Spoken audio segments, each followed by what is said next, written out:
Hello guys. Tulog lang ang baby kasi busog. Maagang kumain ng hapunan. Kaya higa-higa lang muna.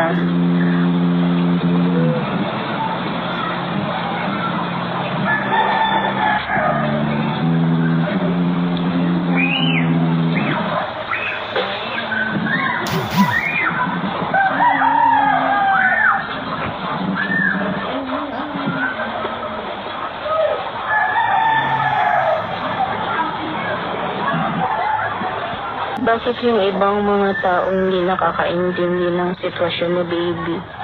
Ang sabi lagi, bakit hindi daw patayuin, bakit hindi daw makalakad si baby?